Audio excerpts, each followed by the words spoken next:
Have you ever heard the phrase opposites attract? The idea is that people who are different than you are the people that you'll be drawn to and vice versa, right? So for example, if you're a quieter, more reserved person, loud and obnoxious people will be drawn to you and you to them. The term opposites attract is a really common one. However, there really is not much science to kind of back up that theory. As a matter of fact, studies actually show that we are far more drawn to people that are like us than people who are not like us. So like when we meet people like us, there's this automatic sense of unity and togetherness. Have you ever met someone for the first time and just like really hit it off? Like you knew from that day on you guys are gonna be great friends? I mean, this doesn't happen often, but when it does, it's because that person is often really a lot like us. But here's the thing. In life, you and almost everyone you come across will have major differences. And just like having things in common can create a connection, having differences with someone can cause disunity. And here's why that's a big deal for you. If we don't know how to get along with, or better yet, love people who are not like us, or don't think like us, or don't look like us, it will totally derail your life. Disunity in your family, right, will derail your family. Disunity on your teams will derail your teams. Disunity in your friend group will derail some friendships. Who can relate to that? But here's the truth as well.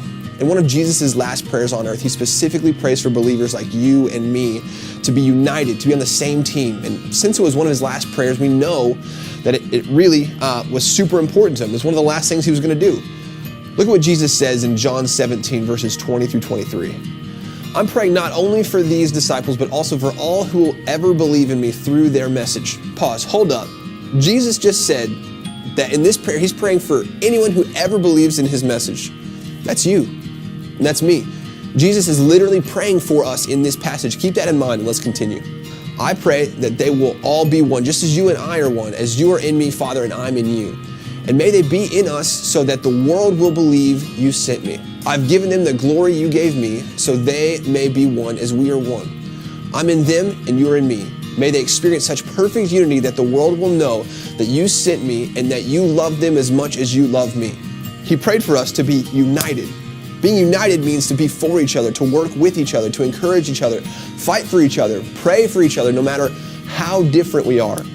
Jesus knows that just like disunity can derail your family, your teams, your friend groups, disunity can also start to derail the church. But actually, I think there are even more consequences to being united. Look at this last sentence of that verse with me one more time. It says, may they experience such perfect unity that the world will know that you sent me and that you love them as much as you love me. May us believers be so unified in our vision and in our mission, in our message, that the world will know that God sent Jesus and the world will know that God loves them. If you haven't caught this yet, catch it this time. Jesus is basically saying the way we treat each other, as believers, will immediately affect what people believe about Jesus. Or you could say it this way. Our unity will make his message more believable, and our disunity will cause disbelief. Whew.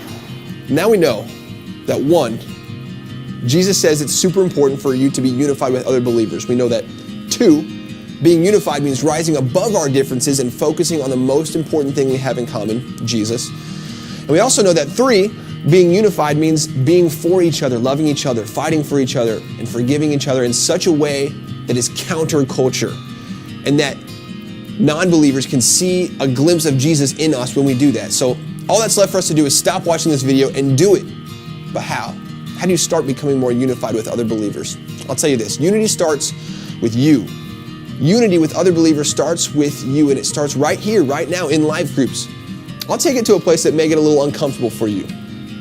Is there someone that you need to forgive here in your life group? Is there someone you need to say sorry to? Is there someone you need to reach out to because disunity in your friendship has now caused disunity here and now in this arena? This is where the rubber meets the road. This is where we can take what Jesus says is so important and put it into practice. Maybe a way for you to bring some unity in your life group is to simply say thank you, maybe to a life group leader. That your life group leader, they're here because they love you, and they would love to hear that you appreciate them navigating life with you. That brings unity. Maybe you need to cheer someone up, shoot someone a text, give someone a compliment. There's really no limit on what you can do to create a sense of unity in your group. Just don't do nothing. Remember, unity matters. Unity begins with you, and it begins now here in life groups.